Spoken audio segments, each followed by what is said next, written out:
Hello students, welcome to my channel make class by Kaushik sir.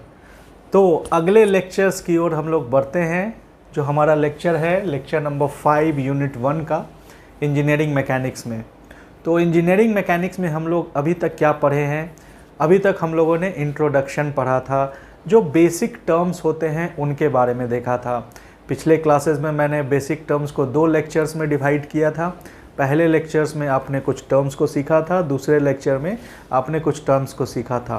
तो ये सब सारे जितने भी टर्म्स थे वो आपके आगे के जितने भी यूनिट हैं उसके लिए बहुत काम आने वाले हैं। तो हम लोग स्टार्ट करते हैं आज अपना दूसरा सेक्शन। दूसरा सेक्शन कहने का मतलब जो यूनिट 1 में 3-4 सेक्शन बने हुए थे उसमें फर्स्ट सेक्शन हम लोग ख़त्म कर चुके हैं जो बेसिक्स था। सेकेंड सेक्शन में अब हम लोग फोर्स की तरफ आगे बढ़ते हैं। ठीक है, तो फोर्स क्या है? फोर्स के बारे में पहले समझना बहुत ज़रूरी है। मेरे ख्याल से बहुत सारे लोग फोर्स के बारे में जानते होंगे, पर मैकेनिक्स के पॉइंट ऑफ व्यू से फोर्स क्या होता है ये मैं आज अपने इस लेक्चर में आपको समझाऊंगा कि मैकेनिक्स में आपको फोर्स को कैसे पढ़ना है। फिजिक्स में आपने फोर्स के बारे में पढ़ा होगा। फोर्स यानी बल।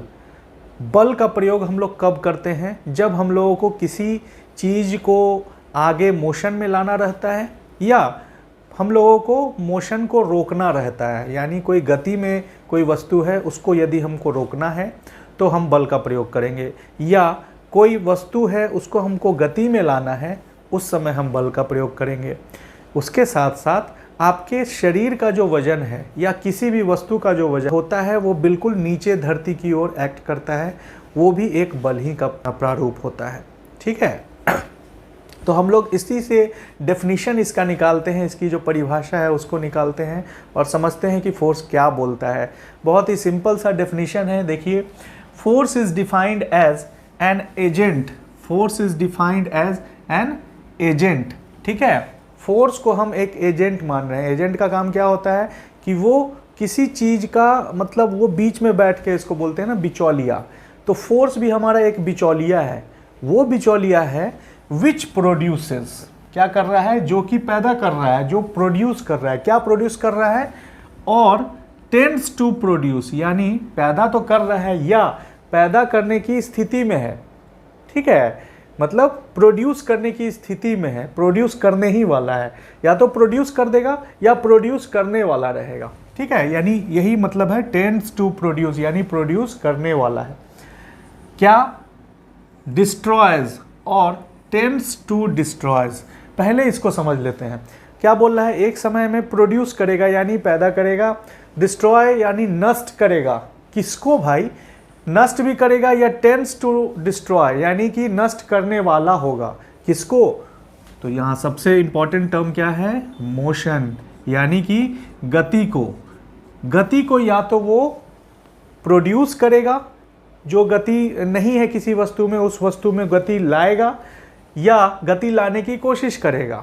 दूसरा है कि वो नष्ट करेगा। अगर गति में है तो किसी वस्तु को, तो वो क्या करेगा? उसके गति को नष्ट करेगा या नष्ट करने की कोशिश करेगा। ठीक है, यहाँ मैं टेंड्स टू प्रोड्यूस या टेंड्स टू डिस्ट्रॉय बोल रहा हूँ। ये जो 2 टर्म्स हैं, टेंड्स टू डिस्ट्रॉय और टेंड्स टू प्रोड्यूस, ये दोनों जो हैं बहुत ही इंपॉर्टेंट टर्म है। इसको मैं बहुत आसानी से समझाता हूँ। मान लीजिए कि आपके पास कोई बॉडी है,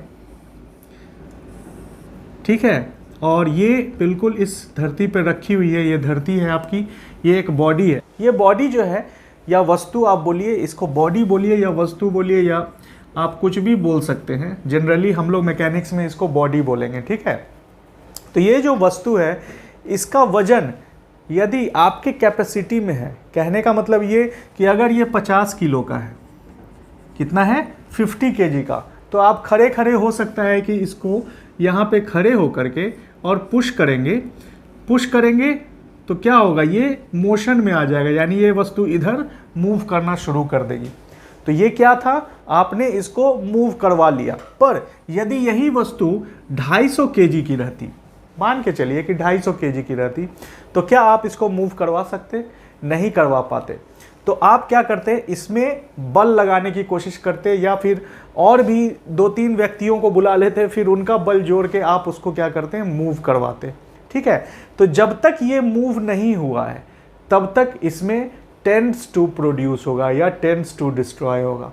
समझ रहे हैं बात को, कि ये अब खिसकने ही वाला है, एक ऐसा फोर्स लग जाएगा, मतलब ये अकेले बंदा अगर कोई फोर्स लगा रहा है, बल लगा रहा है, तो ये नहीं खिसक रहा है, पर 3-4 लोग आकर के उसको फोर्स लगाए और जिस टर्म पे, जिस पॉइंट पे वो खिसक गया, समझ लीजिए वो टेंड्स टू प्रोड्यूस खत्म हो गया, उसके बाद वो प्रोड्यूस हो गया। लेकिन जब तक वो नहीं खिसका और खिसकने ही वाला है, तो वो क्या हो जाएगा, टेंड्स टू प्रोड्यूस। तो मैं इसके बारे में क्यों इतना जोर दे रहा हूँ, टेंड्स टू प्रोड्यूस हम लोग पूरे स्टैटिक्स में पढ़ने वाले हैं। जैसा कि हम लोग देख चुके हैं, स्टैटिक्स और डायनामिक्स 2 टर्म्स हैं मैकेनिक्स के। स्टैटिक्स में जो है आप उन्हीं वस्तुओं का अध्ययन करेंगे जो वस्तु रेस्ट में रहेंगी या मोशन में आने वाली रहेंगी। रेस्ट का मतलब क्या है, मोशन में आने वाली हैं, है ना, जब तक नहीं आई है तब तक वो क्या है, स्थिर है, रेस्ट में है। ठीक है, तो स्टैटिक्स में हम लोग इन सब चीज़ों को पढ़ने वाले हैं। अब इसके बाद 2-3 एग्जाम्पल्स हम लोग समझते हैं। मान लीजिए कि कोई व्यक्ति जो है घोड़ा चला रहा है, राइडिंग अ हॉर्स, ठीक है। तो हॉर्स क्या कर रहा है, अपनी गति उस व्यक्ति के साथ में लेकर के वो आगे की ओर बढ़ रहा है, ठीक है, समझ रहे हैं। तो अगर इस घोड़े को हम लोग किसी कार्ट से जोड़ दें, यानी घोड़ा गाड़ी से जोड़ दें, तो क्या हो जाएगा, घोड़ा अपनी जो फोर्स है उसको उस गाड़ी के साथ जुड़ने पे वो गाड़ी को भी खींचता हुआ आगे चला जाएगा। समझ रहे हैं। तो यहाँ पे घोड़ा जो है एक फोर्स प्रोड्यूस कर रहा है, जिसके वजह से ये गाड़ी जो है आगे की तरफ खींचती चली जा रही है। ठीक है, एक ये एग्जाम्पल है। दूसरा मैं एग्जाम्पल देता हूँ, मान लीजिए आप एयर पंप फॉर साइकिल, एक होता है एयर पंप साइकिल में हवा भरने के लिए, आपने देखा है। तो उसमें आप क्या करते हैं, अपने बाजुओं का प्रयोग करके आप ऐसे ऐसे पंप करके क्या करते हैं, उसमें हवा भरते हैं।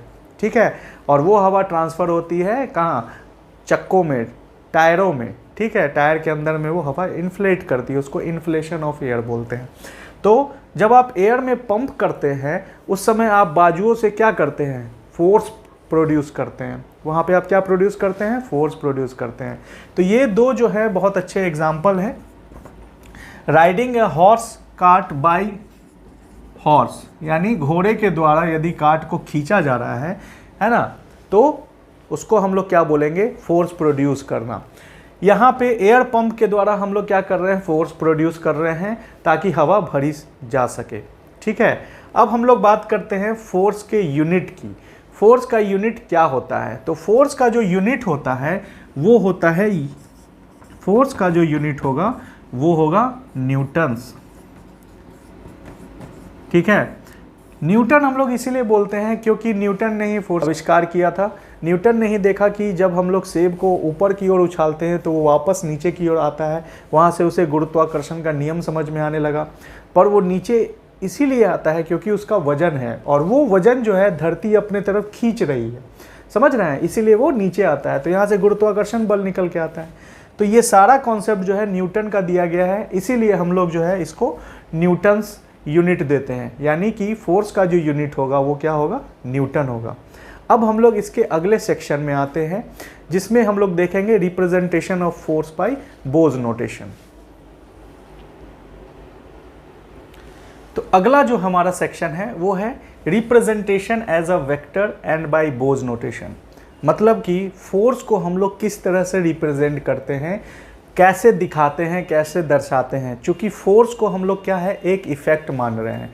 फोर्स क्या है, आप सिर्फ एहसास कर सकते हैं। हवा में तैरते हुए फोर्स को तो आप नहीं देख सकते हैं। यदि कोई आपको धक्का देता है तो आपको दिखेगा कि किसने धक्का दिया, पर कितने इफेक्ट के साथ, कितने बल के साथ उसने धक्का दिया, ये तो आपको नहीं दिखेगा। क्या आपको दिखेगा कि वो 20 न्यूटन का बल लगा रहा है? क्या आपको दिखेगा कि वो 40 न्यूटन का बल लगा रहा है? ये आपको नहीं दिखेगा। तो हम लोग इसको सिर्फ महसूस कर सकते हैं कि जो बल लगाया गया है वो कम है या अधिक है। ठीक है, तो अब मैकेनिक्स के टर्म में हम इसी बल को किसी तरह से दिखाने की कोशिश करेंगे। ठीक है, एक कागज़ पे या अपने बोर्ड पे, मैं अभी दिखा रहा हूँ, आप अपने पेपर पे दिखाएंगे। तो जब हम लोग दिखाएंगे उसको तो वो हमारा रिप्रेजेंटेशन हो जाएगा एज अ वेक्टर, क्योंकि फोर्स जो है हमारा वेक्टर क्वांटिटी है। जैसा कि स्केलर एंड वेक्टर में हम लोगों ने देखा था, स्केलर क्वांटिटी का सिर्फ मैग्नीट्यूड रहता है, यानी उसका मान रहता है, बट वेक्टर क्वांटिटी का क्या रहेगा, मान तो रहेगा ही, साथ ही साथ उसकी दिशा भी रहेगी। ठीक है, तो फोर्स जो है हमारा क्या है, एक वेक्टर क्वांटिटी है। और वेक्टर को हम लोग कैसे लिखते हैं, तो वेक्टर के लिए हम लोग यदि ए से बी, जैसे मैंने बताया था कि मान लीजिए कोई ए से बी जा रहा है, ठीक है, पॉइंट ए जो है इनिशियल है पॉइंट और बी जो है वो फाइनल पॉइंट है, तो इसको हम लोग कैसे लिखेंगे, ए से बी। ये हमारा फोर्स का नोटेशन है, यानी कि फोर्स को जब भी हम नोट करेंगे तो वेक्टर के द्वारा हम लोग इस तरह दिखाएंगे। मैंने ये भी बोला था अगर मान लीजिए ये ए से बी नहीं जाता, बी से ए जाता, तब हम लोग क्या करते हैं, इन दिस केस हम लोग इसमें बी से ए कर देते, ऐसे भी हम लोग दिखा सकते हैं। ठीक है, इसको हम लोग ऐसे भी दिखा सकते हैं, या फिर हम लोग ऐसे भी लिख सकते हैं, बी टू ए। समझ रहे हैं बात को? तो ये हमारा जो है एक तरह का वेक्टर रिप्रेजेंटेशन है। फोर्स को हम लोग क्या करते हैं, वेक्टर्स के थ्रू दिखाते हैं। दूसरा जो चीज है, एंड बाय बोज नोटेशन, यानी कि फोर्स को हम लोग बोज नोटेशन से कैसे दिखाते हैं। यहाँ जो टर्म लिया गया है ये बो, इससे आपको क्या समझ में आ रहा है? ठीक है, तो बोज नोटेशन इसीलिए किया गया ताकि हम तीर धनुष का, आपने नाम सुना होगा तीर और धनुष, वहीं से निकल के आया है कि फोर्स को हम लोग एक तीर से दिखाते हैं। फोर्स को किससे दिखाते हैं, तीर से दिखाते हैं।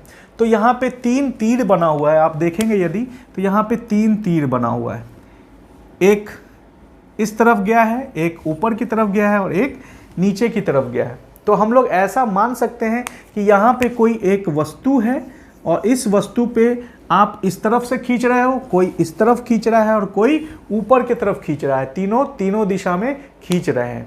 ठीक है, तो इस तरह का यदि कोई डायग्राम बनता है तो इसको हम लोग बोलते हैं स्पेस डायग्राम। ठीक है, क्योंकि ये स्पेस में दिखाया जा रहा है। मैंने बताया था स्पेस में हम लोग क्या करते हैं, उन सारे वस्तुओं का अध्ययन करते हैं जिनमें गति होती है या गति नहीं होती है या स्थिर रहता है, और उस पर लगने वाले जितने फोर्स हैं उनकी हम स्टडी करते हैं। हमने डेफिनेशंस में देखा था। तो ये इसीलिए हमारा स्पेस डायग्राम होता है। लेकिन चूंकि हमको स्पेस डायग्राम से आगे एक फोर्स डायग्राम में आना है, तो हम लोग इसका फोर्स डायग्राम बनाएंगे। जब फोर्स डायग्राम बनाएंगे तो ये कुछ इस तरह का होगा। कैसा होगा, ये फोर्स ऊपर की ओर जा रहा है तो हम लोग क्या करेंगे, एक फोर्स को ऊपर की ओर बना लेंगे। ठीक है, एक फोर्स नीचे की ओर आ रहा है, कहाँ आ रहा है, एक फोर्स तो नीचे की ओर आ रहा है, हमने इसको बना लिया। और तीसरा फोर्स जो है वो इस तरफ आ रहा है, तो हम लोग क्या करेंगे, इसको इस तरफ बना लेंगे। ठीक है, तो ये हो गया आपका फोर्स डायग्राम। ये क्या हो गया आपका फोर्स डायग्राम। तो इस तरह से जो हम दिखाते हैं इसको बोला जाता है बोज नोटेशन। ठीक है, ये हो गया स्पेस डायग्राम, ये हो गया फोर्स डायग्राम। एक और चीज कि अगर ए से बी आ रहे हैं तो ए से बी यदि आएंगे तो उनके लिए ये फोर्स है, तो हम यहां लिख सकते हैं ए, यहां लिख सकते हैं बी। अब हम लोग बी से सी जब जा रहे हैं तो हम लोग इस तरफ आ रहे हैं, जब इस तरफ आ रहे हैं तो यहाँ बी है और यहाँ पे हम लोग लिख लेंगे सी। फिर सी से ए कहाँ जा रहे हैं, ऊपर की तरफ जा रहे हैं, तो ऑटोमेटिकली आपको दिख जाएगा सी से ए आपका ऊपर की तरफ है। समझ रहे हैं? तो ये जो है ये आपका एक तरह का रिप्रेजेंटेशन है, दर्शाने का तरीका है। एक स्पेस डायग्राम है, दूसरा हमारा फोर्स डायग्राम है। ठीक है, दूसरी बात ये है कि इसमें जो वेक्टर क्वांटिटी है उस पर आपको ज़्यादा ध्यान देना है कि फोर्स जो है वो हमारा क्या है, एक वेक्टर क्वांटिटी है, तो उसकी मान भी होगी और उसकी दिशा भी होगी। तो आप देख सकते हैं कि ये जो फोर्स है, यहाँ मैंने मान नहीं लिखा है, मैंने सिर्फ इसकी दिशा दिखाई है, पर इस फोर्स का मान भी होगा। तो यदि हम लोग इसको ऐसे बोलें कि ये हमारा F1 है, F1 यानी फोर्स 1, ये हमारा F2 है यानी फोर्स 2, और ये हमारा F3 है यानी फोर्स 3। तो तीनों का F1, F2 और F3 जो होगा वो क्या हो जाएगा, मान यानी मैग्नीट्यूड कहलाएगा। लेकिन दिशा क्या होगी, तो A से B, B से C एंड C से A। इसी चीज को यदि हम यहाँ पे दिखाएंगे तो A से B जो जा रहा है वो फोर्स कौन सा है, F1 है। तो A से B जो फोर्स जा रहा है वो कौन सा है, हमारा हो जाएगा F1। इस तरफ जा रहा है, देख रहे हैं।